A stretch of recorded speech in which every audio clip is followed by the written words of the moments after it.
Before we get into this week's episode, I want to make a plug for Art Market Minute. This is Artnet News' new micro-podcast hosted by Margaret Kerrigan, who's the site's news editor Europe. It offers a weekly snapshot of essential art market news expertly compiled by the Artnet Pro editorial team. And I think it's much better to make sure that the kinds of discourse around us, the kind of art shows that we produce, are helping people see the biases and presuppositions of the world they live in, rather than making this pretense of being a form of righteous propaganda, convincing the nebulously defined other side when it's not actually reaching them at all. It's just affirming an identity. Hi, I'm Andrew Goldstein, and this is The Art Angle, a podcast from Artnet News where the art world meets the real world, bringing each week's biggest story down to earth. This week, it finally happened. Joe Biden won the election, and barring some unlikely coup, he will become our next president in January, which is a big relief. As we all know, Donald Trump famously entered presidential politics on a golden escalator, which is fitting because he went on to escalate every division he could suss out in America.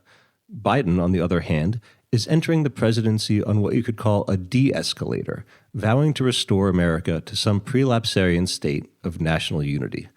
So, what does all of this mean for art? Where do we go from here? And does the art world really want a Biden-style moderate centrism, or does it want something else? To discuss, I'm pleased to be joined on the show by Artnet News contributor Brian Boucher, then senior market reporter Eileen Kinsella, and then finally, chief art critic Ben Davis. Welcome to The Art Angle, Brian. Thanks. Long-time listener, first-time caller. Glad to be with you. So, you are known as being a reporter who's very well networked into the living and breathing art scene.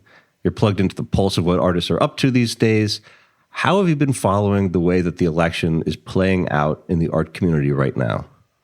Well, I hate to say it, but very much from my studio apartment in Upper Manhattan, as I've been trying to keep the coronavirus numbers down. But like so many other people, just waking up and cycling through Facebook and Twitter and Instagram and cycling back and forth from qualified hope and unqualified terror, like at least the rest of the progressive sector of the art world. That is my personal community. And are you seeing a lot of, is there jubilation? Is there anxiety? What would you say is the mood? There's plenty of each. I mean, as people were popping champagne corks, I was riding my bike around the city on Saturday, but also stopped in at some art galleries on the Lower East Side. And, I was just talking to a public art curator this morning who said, I'm a lot more scared for the next 72 days than a lot of other people in the art world. But there is plenty of real jubilation and a deep, deep sense of relief among the artists and curators who I'm talking to. So really a lot of each.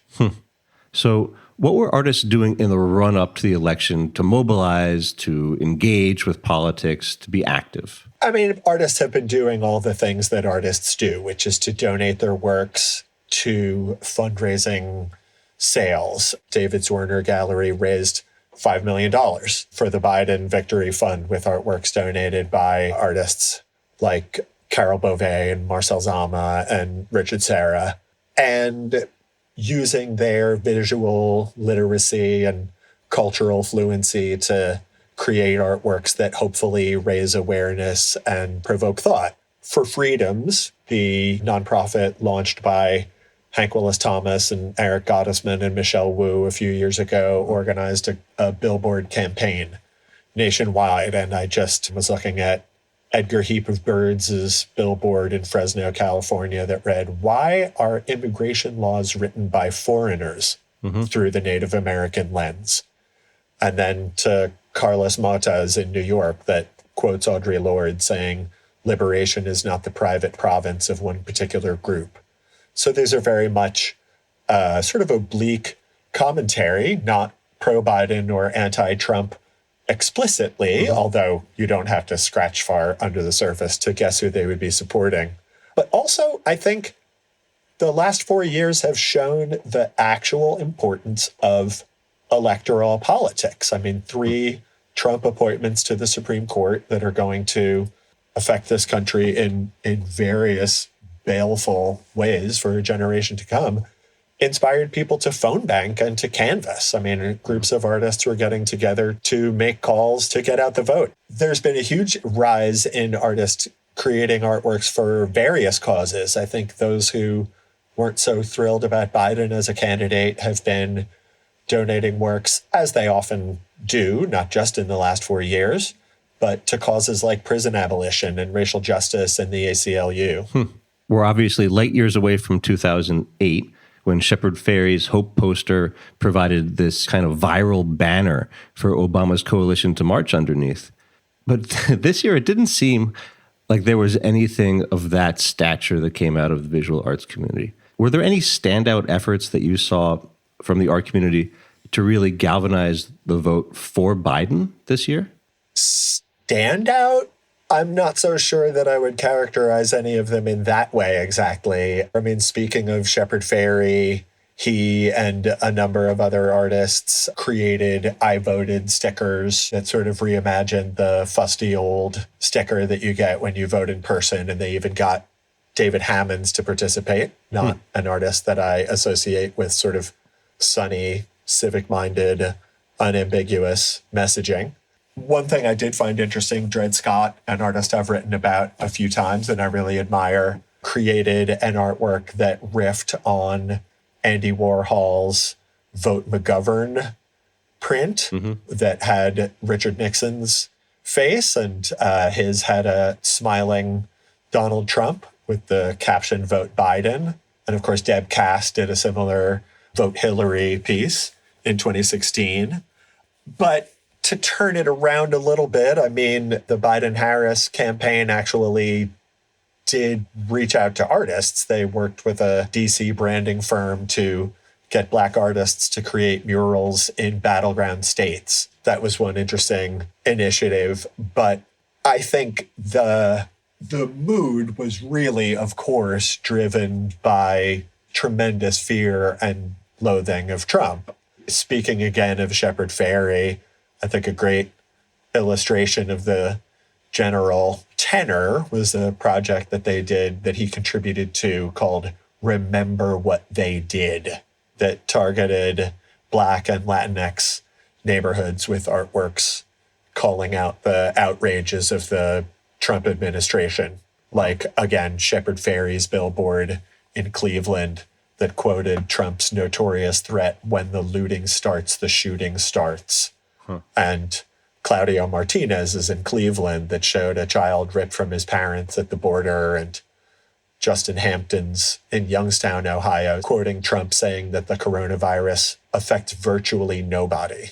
It's so clear that the art community has been much more electrified by its revulsion of Trump than any kind of real wellspring of love and excitement about Joe Biden. How is the art world kind of processing his election now that he's in there? How is it reacting to his electoral victory? And how is it also reacting to this nightmarishly drawn out period of uncertainty where Trump is going through the pantomime motions of half-heartedly trying some kind of judicial coup of sorts? How is this being processed? Well, an artist friend of mine has been sharing information about workshops by the activist George Lakey, who has been talking about what exactly can we do if Trump tries to stage what I learned is actually not technically called a coup, but rather an autogolpe, where he tries to illegitimately maintain power that he already has rather than take power by military means. So we all learn a bit of vocabulary there. But also, we've all been holding each other's hands on social media. And I say that in the most sincere way. Like, there's been tremendous mixed feelings, I think, about Biden. I think artists and progressives who I am connected with online have great reservations about him as, you know, they talk about architect of the crime bill and, you know, supporter of the Iraq war. And They point out Kamala Harris's role as an overzealous prosecutor in California in their view. And so, I talked to the artist Michael Rakowitz this morning, and his thought was art about this moment takes time to marinate. Look to the memes. And he and a few other friends of mine have been, sharing memes about the Four Seasons, for example, press conference that Giuliani held at Four Seasons Total Landscaping. And that is, obviously, I'm like the last person to say this, but a way that online culture and visual culture have come together to anonymously bubble up the emotions and reactions that we're all having. Wow, that's really interesting. Well, thanks very much, Brian. It's been great to have you on the pod. And now let us go to Eileen Kinsella. Welcome back to the show, Eileen. How are you feeling these days? Great. Very happy about the outcome of the election. As Brian mentioned, it was a tense couple of weeks, and also being in New York City, watching the reaction here and just feeling this sense of relief and looking forward to the future and this amazing sense of optimism that's currently kind of in the air. So I want to talk to you about the art market and the art business. Let me just get something off my chest a little bit, which is that, we know that fine artists are enormously disposed towards progressive politics. We know art curators are reliably progressives. You see this in their choice of programming in museums and galleries. Both of these camps were pretty much assured Biden voters, even if they may see him as being too centrist, as Brian was saying, and not progressive enough. But the country, give or take about 5 million votes, was fairly evenly split between Biden and Trump voters. Where does the art market fall on this spectrum? Are art collectors and art dealers, are they guaranteed to be Biden voters? From what I've heard, yes, I would say yes, because we have two things here. We have what you describe as, the artist outlook and them being more progressive and probably more likely to lean for Biden, even though what you're discussing on the other hand, as far as an art collector, particularly a high net worth individual, might be more skewing towards economic policy or tax policy or how they've done over the past couple of months or years, they still tend to swing left. And I haven't heard any support for Trump from any of the art world people that I spoke to. Our own Nate Freeman, in his very popular art gossip column, Wet Paint, was reporting on how Ivanka Trump is now considering a return to the New York art scene and how there are some reliable people that are kind of her allies in this scene. It came to my attention when I was doing a story on a grassroots organization, or even just with some of the debates that came up about deaccessioning and museums relying on selling works as opposed to donors. There was a study that showed that since April, the wealth of billionaires alone in America has increased by at least $845 billion during the first 6 months of the pandemic. So it doesn't necessarily mean that you're a collector, but certainly that wealth doesn't necessarily have to be divided by where your political views are, if that makes sense. So speaking of policy, let's take a moment to rewind the clock, because 4 years ago, after President Trump's earth-shaking election, you wrote an analysis of what Trump would do for art, what his policies would do for the art business. What did you predict back then? Well, we predicted that based on our talks with experts, we were not making predictions, but two things stood out to me. One was that amid the uncertainty about how his election would shake out, that sometimes when there is economic uncertainty, there's a flight to quality, so that people will tend to go towards assets like artwork or wine or gold. So there was that prediction. And the other thing was that somebody pointed out to me that even if you were unhappy with him as president, that you would maybe take some comfort in knowing that his pro-business strategies or policies would ultimately benefit the art market. If you're thinking of the way that high net worth individuals and collectors would fare under his presidency, you might think, well, that would be good for the art market. And I have to say, on one level, everything that went wrong could have gone wrong. One of the first things that he did was strip out art from a very favorable tax benefit called 1031 exchanges. It was originally created for real estate so that you could swap things in and out without paying taxes. Art collectors loved it. They took advantage of it, and it was a very popular strategy because as you probably know, the capital gains rate on art is the highest of any assets. It's up there with stocks. And so this was a very popular tax strategy by which you could, trade a Monet for a Picasso as long as they were somewhat the same fair market value and avoid a hefty tax bill. That went out the window in early 2019. And opportunity zones, this vehicle that Trump had stood behind where people would receive tax benefits for investing in distressed areas, was floated as the next big thing. As far as I can tell, that never took off. Nobody understands it or utilizes it, and it's still sort of like a work in progress. And then we come to what happened in early 2019, where the budget proposal had a line called Stopping Wasteful and Unnecessary Spending, and it was an umbrella to eliminate the National Endowment for the Arts, the National Endowment for the Humanities, and the Institute of Museum and Library Sciences, because the explanation was they're not considered core federal responsibilities and make up only a small fraction of the billions spent each year. So that was a really stunning turn of events amid everything else that was going on. He also got rid of SALT, which was, what does that stand for? State and local taxes on mortgages over a certain amount that were very popular in the coastal areas where a lot of galleries are. Right. So I think that raised overhead of any dealers who own a gallery. Yeah. So, and which is all to say that, the hoped for friendliness to the art world just didn't happen. And then you also had unintended consequences of some of the trade wars. Like one of the most random ones that happened last year that I was alerted to was a tax that happened on lithographs from the UK and from Germany. And it was part of a broader dispute about civil aviation. And it was literally the most random fallout where there was an extra 25% on contemporary photographs less than 20 years old or lithographs.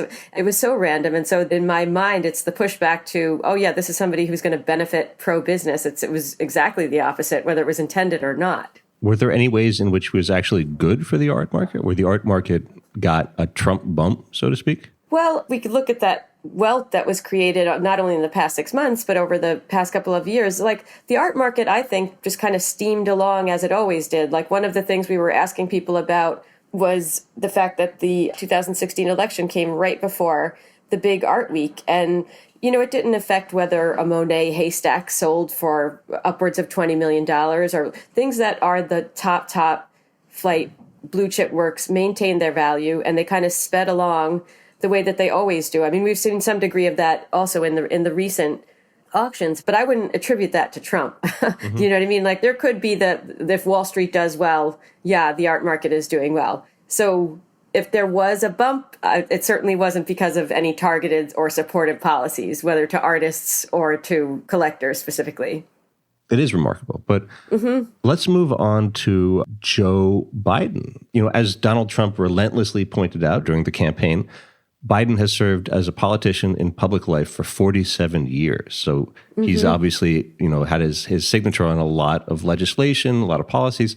What do we know about his track record vis-a-vis art that could give us some kind of an idea of what a Biden presidency might do to impact the art business?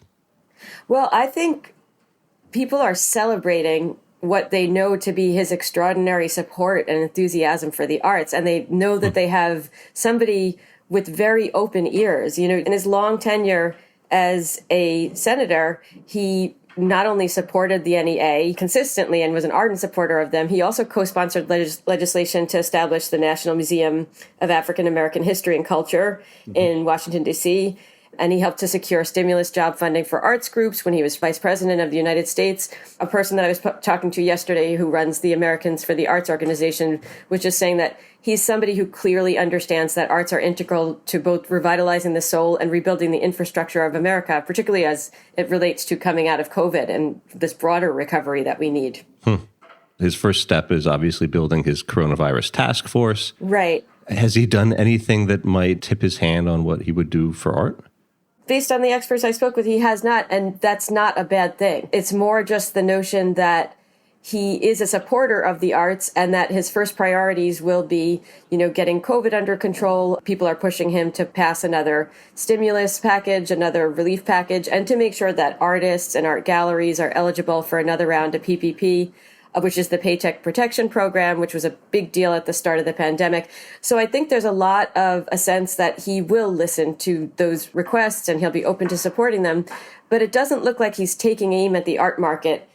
I think for the time being, it's the sense that he might restore a sense of calmness, which, then could get the economy back on track and have people start paying attention to art again. But one of the tax experts I spoke with yesterday said his win plus a Republican-controlled Senate and the prospect of a COVID vaccine could be a trifecta for Wall Street. And then, of course, by extension, the art market. Well, I will point out that we don't know exactly yet that it's going to be Republican-controlled Senate because of the likelihood of runoffs in those two Senate races in Georgia. Let's go on to Kamala Harris. What do we know about her and her stance on the arts, her support for the arts, or even her just like general engagement with the arts? Yeah. Again, everyone has this sense of optimism and excitement that here is somebody who was going to listen with open ears. I mean, she was a vocal opponent when Trump tried to, suggest that budget of eliminating NEA, NEH, and she pushed back against that and stressed the importance of art both on social media and publicly and vocally. And her own background is reason for belief that she's a strong supporter of the arts. When she was district attorney, she was on the board of SF MoMA. She talks about the fact that her late uncle worked at the Studio Museum in Harlem and her stepdaughter is an artist. And she said recently that all of the experiences through her childhood that she experienced with art made her realize the importance of giving children and giving artists the ability to have vehicles where they can express themselves, but it's also a way to build their confidence. So all of those things are just polar opposite to the kind of rhetoric and pushback and cuts and putting art low down the totem pole and saying it's a waste of resources. It's like it's wonderful to hear those kind of expressions from somebody who's now in office and has a position of authority or will be in office shortly. Eileen, thank you very much. Always a pleasure to have you. Thanks for having me, Andrew. Let us throw to Artnet News' chief art critic, who's reporting live on the election from the field of epistemological inquiry. If I had an air horn, I'd play it now. Welcome back on the show, Ben Davis. Hey, Andrew. So in the days in advance of the election, I remember you were pretty confident that Biden was going to win, but you were not, let's say, over the moon about the prospect of a Biden presidency.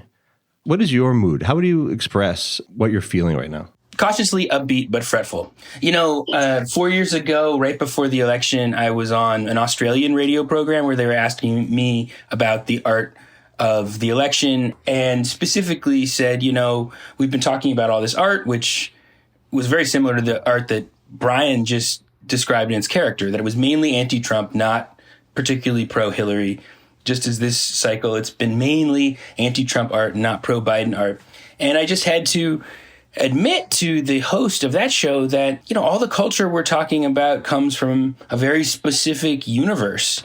And that when he played to me pro-Trump country songs, they weren't the kind of songs that would come on in a bar in Brooklyn. So I think that this election once again vindicates my overall perspective, which is that what's most interesting is not what the wisdom that art and the art world brings to the world. What's most interesting is to interrogate the limits of what art can know or what art says or who art reaches. I think that generally in these matters of art and politics, that should be the starting point of our conversation, is recognizing the limits of what we can know or who we're speaking to. And if you start there, I think the conversation becomes a little bit more productive. Not to be a Nate Silver reading, wonk or anything, but there is a chance that this could be a very big victory for Biden, where he could get 306 electoral votes, which is what Trump got back in 2016. And he would have, a decisive majority of the popular vote by 5 million. And the way that the vote has been counted has been suggesting this condition of a close race, where the score at the end of the day might be something that is significantly in Biden's favor. Well, not to be too much of a lefty contrarian, Andrew, I think for me, the question is more what our expectations were and how certain people were about what Trump and Trumpism represented in their minds and then what it turned out being. Because I think after 4 years of this exhausting discourse, anti-Trump discourse that we've been a part of, and all the protests and anti-Trump art and so on, I think people had a very pronounced view of what they thought he represented to the public in general. And I think, as it turns out, that's what the election tells us, is that perhaps the universe of discourse around us isn't as reflective as what's going on there out in the world in general. Because I think for most people, you would say that this election was a referendum on Trumpism as sexism, Trumpism as racism, and Trumpism as white supremacy. And as it turns out, the vote totals show that, once again, his main base of support is white rural people, that he actually lost because he lost ground with suburban white men, and whereas he picked up a little bit with every other demographic, with women, with people of color in general. These are marginal gains, but I think that defies what people thought that he represented. I think that, for me, is the lesson in going forward. In a big way, this is also the lesson of 2016. And it's crystal clear that that's the biggest takeaway from this election, is that the political sentiment is spread across a really broad spectrum in this country, and that it comes down functionally to being evenly split between these camps. You know, when we think about art, we're often thinking about art that is being made and shown in cities, large part coastal cities. We don't really think about art as the art that maybe are thinking of it as. Was there any pro-Trump art? Again, I mean, this is not my universe. I think we have to acknowledge that the entire way we're speaking to each other right now assumes a certain audience and assumes a certain universe. I mean, we wouldn't speak so cavalierly about these things if we didn't have kind of a picture of who our audience is, which is, probably about 80% mainstream or 70% mainstream Democrats, 20% further to the left, and probably 10% further to the right. So I just don't know if we know exactly the cultural reference points or cultural touchstones for, I guess, what you might call the other side. We know that Trump's base is very evangelical. This is a huge cultural component there. And there was some interesting research-based speculation in the New York Times about that possibility, the undersamplings in the polls that led people to have a distorted sense of Trump's support this time around correlates with places where there's a lot of activity around the QAnon conspiracy theory, which we've talked about on this show before. Its cultural dimensions and how it sort of exists in a parallel universe of culture where the signifiers of liberal culture are always this kind of coded reference to a secret conspiracy. And so there's that. And then I think Trump, like anybody, has represented a coalition of peoples. But I think from a cultural criticism point of view, the single point that I come back to the most is around levels of education. Because we know that his base is very heavily weighted towards people who don't have a college degree. And if we look at all the studies on the factors that determine who is an art consumer, who's an art fan, it is very heavily weighted towards education. As in, every degree of education that you get, every level of education you attain, makes you more likely to be an art consumer. So, in fact, our audience is probably inversely correlated to the base of the Trump audience in a way that makes it very difficult to get a head around the phenomenon. So I was just talking to Eileen about how Trump's policies really didn't have that much of an impact on the art market, and as much as he was trying to thwart patronage from the federal level in art, he didn't really have that much of an impact. But if you look at the way that the cultural discourse in the art community has changed since he was elected, he actually had an extraordinarily huge impact. How did this narrative of events course through the art world in terms of upheaval after upheaval and conversation and debate after debate? It's a good question, and it requires putting yourself back into the mindset that we had 4 years ago when Trump was elected. because it's really hard to overstate, although easy to forget because things have been in such a continuous panic state since then, just what a sense of how traumatic his victory was. And traumatic in the sense where it's like an unexpected, unthinkable thing happens. And not only did he win, but he won not in the popular vote, but in terms of politically pretty resoundingly, where he came in with the power to govern. And the liberal universe of opinion felt extremely panicked, disempowered, and reacted, I think, by doubling down on culture, as in with actual power blocked. What educated anti-Trump opinion had was an overrepresentation in media and culture. And so what happened in the art world is really a subset of what happened in the media and culture industries in general, which is just a tremendous politicization of everything. And sort of, I don't want to say radicalization, because I don't think a lot of this anti-Trump sentiment is particularly radical, actually. As we see, it expressed itself in Joe Biden, who is not a radical figure. But it intensified greatly, so that MSNBC became the most watched network on cable for a while, or some of his shows began to compete with Fox News. Outlets like The Times and The Washington Post made a big deal out of standing up for the truth in a post-truth world. I think a lot of focus gets put on their tepid efforts to add intellectual diversity to their opinion pages in the form of Never Trump Republicans post-election.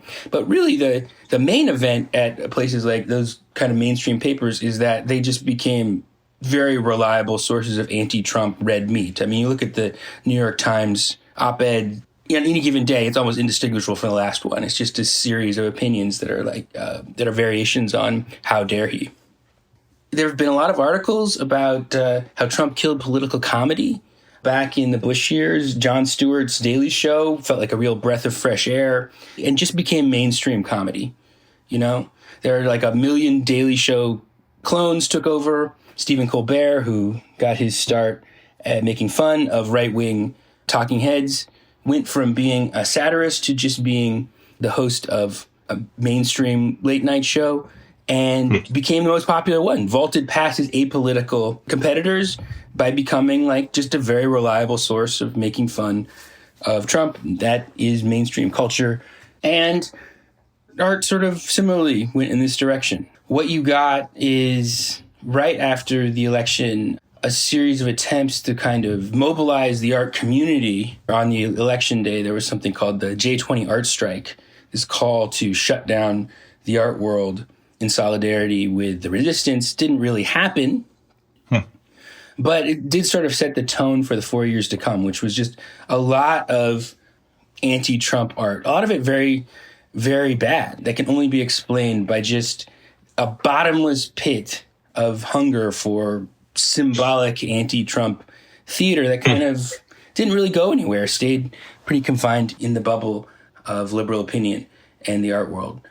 That in a nutshell, I think, is the last 4 years, is that it began with this idea that we need to question ourselves and break out of the bubble, and then very quickly became oriented on itself, like turned back into itself, into a kind of a continuous ratification of anti-Trump sentiment that I'm not sure reckoned with the initial problem. As a matter of fact, I'm sure it didn't, because of what just happened and how, once again, we're kind of learning the lesson that we don't really understand our own biases. These are discussions that were very much, visible and salient within the art community. But I think that the debates and discussions that were probably most visible from the vantage point of the Trump constituency has revolved around, what has been termed cancel culture. And obviously this goes along a very broad range of flavors, where you go from this historical reckoning with Civil War era statues that are supportive of Confederate victories and values, a purging of the demons of American history. And then this goes to patrons on the boards of museums? Where do they get their money from? Is this a source of revenue that we morally agree with? And then it goes to how are these male artists behaving around women, and are they sexually harassing them? And then it starts to shade into this purging instinct, which is kind of the bad bosses phase of cancel culture. How do you understand this discourse and the way that it has kind of evolved and morphed over these 4 years? Well, this is a really complex thing. I don't really like the term. It's ambiguous. It means a lot of different things to a lot of different people. It's essentially an extension of the conversation about political correctness gone wild. I think it's interesting to reflect back that the term political correctness came out of the early 90s, as in it became like an intense obsession in the early 90s. And that was a period when the political left or political liberals were marginalized after 8 years of Reagan and then the first Bush 1 term.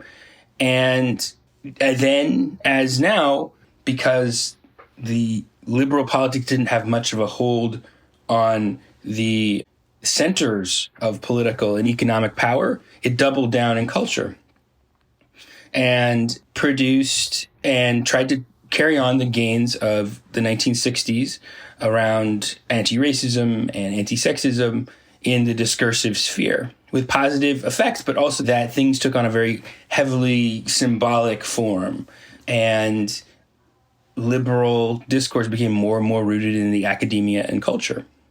And so cancel culture, I see it as a reversion to that pattern where once again, there's a huge obsession with it that came out of the Trump years and obsession, I should say, from the right as well as from the left. That partly has to do with the new ways that discourse circulates on social media, but also partly came out of this same pattern where the left was marginalized in the economy and in politics, but strong in culture and academia, and so focused very heavily on talking about the limits of speech, about what was positive and negative speech and what the forms of symbols take. And I think that you just have to have a complex way of looking at that because symbols have power. I mean, I'm an art critic. Of course, I believe symbols have power. It is extremely important that we take symbolic power very, very, very, very serious. And I mean, in your question, you run together a lot of things. You know, I think that one of our problems right now is that there is no organization. There's no center to discourse. There's no way for people to organize a strategy around coalition building where you can say like, okay, so these are very important questions that are very immediate. These are less important questions. And the political discourse, the media discourse has no interest in making those kinds of distinctions because continuous outrage is its business model. So you just get a perpetual confusion and chaos of critique. And Trumpism is based so much on people without college degrees, who are the majority, by the way, in the country. Then this is a very good way, by so overly focusing on symbolic politics, to alienate liberal politics from a lot of the country. I think the art world is an extremely important place. Generations and generations and generations have come to New York City looking to escape the narrow-mindedness and small-town mindset and bigotry that they find in places where they come from and find places of symbolic experimentation. And that, in my opinion, is one of the most noble and great things about the art world. But that same process has also been part of the process of demographic sorting that has led us to the extremely polarized country that we live in now, where, the two halves don't understand each other at all. So we've been talking a little bit about how 4 years ago, there was a moment of soul searching about coastal elitist bubbles. And that faded away pretty quickly. And now that divide between the cosmopolitan, polyglot, racially diverse cities and the conservative countryside that seems, in its mind at least, to be in a state of existential identitarian crisis. This divide has been made bracingly clear once again. And I wonder, can art do anything to bridge this divide? When it comes to the question of how art can change the world, that our credo should be the same as the Hippocratic oath, which is first do no harm, you know? This question comes up every time there's any kind of political issue, is like, how can art help? And I think that that's like the first question for artists, for art professionals, because the entire industry exists to ratify the idea that art's the most important thing. But this is kind of a little bit like when all you have is a hammer, every problem you have looks like a nail. And I am unconvinced that art is the problem for what ails us, for reasons that I've already said, because, you know, art has a very specific audience that's a valuable audience, is a worthwhile audience to mobilize, but it's not a universal audience.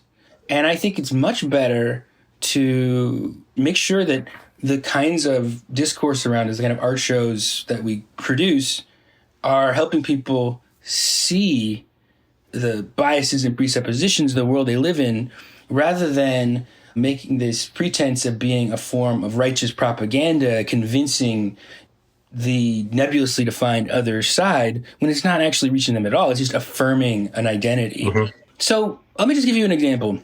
Because when I say first do no harm, let's just define what the harm might be. That on the eve of the election, the New York Times' podcast, The Daily, did a report from Wisconsin about the ideological battlefield in Wisconsin. And they talked to the two sides. They talked to a pro-Trump, anti-mask bar owner who explained his point of view and seemed like, you know, I don't know everything he believes. He came off as a pretty ordinary, caring person, even if his anti-mask policies did seem to have cost his staff in terms of their own health. But then they interviewed the other side, the Democrat pro-Biden side, and that representative was a gentleman who owned a rival bar. He was a Harvard-educated Silicon Valley millionaire who had then moved to New York to pursue his dream of singing opera before moving into the North Woods of Wisconsin to open this bar, and was so appalled by the community around him and their support for Trump and their anti-mask sentiment that he started a Facebook page to shame people publicly if they were anti-mask, and just clearly a hated figure in that community, and clearly not doing the cause that he was fighting for any good. Because if there's one sure way to get people to not listen to you, it's to say you're a dumb rube who doesn't understand science. You may even believe that, but that's not an effective ideological strategy. And my fear and my belief actually is that what the art sphere generally does is inculcate that sense of cultural superiority with people, partly because people are deeply invested in very important causes, but in the entire way these things unspool is a way that really serves to ratify a sense of having an enlightened identity much more than it serves to convince people who don't share those ideals. And I think that everything we do, you have to be really clear on which of those two functions you're serving. And in terms of the art conversation, what I'd like to see going forward is like much more awareness that that is what we're doing. You know, I just do not understand the obsession with art that like beats its breast and says that Trump is a bad guy and says that in front of people who all agree with that. You know, I essentially do not understand that. It would be much more useful, more important, much more interesting intervention to, you know, turn the mirror around and be like, okay, what are the limits of what we believe? You know, why is it that so many people see us as out of touch with their lives? You know, and if we were able to have that kind of conversation, then you have the beginning of a practical strategy to do something. So, I mean, this has been fascinating conversation, and I know that you're not an oracle or haruspex in terms of your ability to predict the future, but what do you think the next 4 years are going to hold for the art world, for a lot of these conversations? Oh my God, Andrew, there's something called expectations management. You ask me to make predictions, you're gonna turn me into a Nate Silver everybody hates. So the question is, what can we expect? I think choppy waters, essentially. You know, a thing about the Trump administration has been an enormous amount of ideological difference has been hidden beneath anti-Trumpism. even frankly within this conversation that we've just had. You know, he's such a revolting character, has been such a revolting character to pretty much everybody I know, everybody in my professional orbit, everybody that I talk to day to day. But, you know, the truth is that those people don't agree on a heck of a lot of other things. So what you're going to have is a Biden presidency with a constituency that's really vaguely defined as anti-Trumpism. And within the art world, there's going to be pressures in two directions, where some people are going to be like, let's just get back to the relatively aloof era of the Obama years. After all, the Obama years also saw the birth of the Tea Party and the radicalization of the Republican Party. So then there's going to be other people who are like, the genie's out of the bottle in terms of politics. We need to claim space and radicalize art further. And whether that circular conversation between those two forces breaks out into a larger, more relevant thing will be something we'll be watching very closely. Well, thanks very much, Ben. This is definitely a preview of things to come. And weirdly, it feels like this is symbolically in some way, you know, the end of the first season of the Art Angle podcast and maybe the beginning of the next season. So stay tuned. That's it for this week's episode of The Art Angle. If you like what you heard, you can subscribe to the show on Apple Podcasts, Spotify, or wherever else you get your podcasts. Also, take a moment to rate and review us. It will help other listeners discover what we're doing. The Art Angle is produced by Sonia Manalili, Tim Schneider, and Caroline Goldstein. Thanks for listening, and see you next week.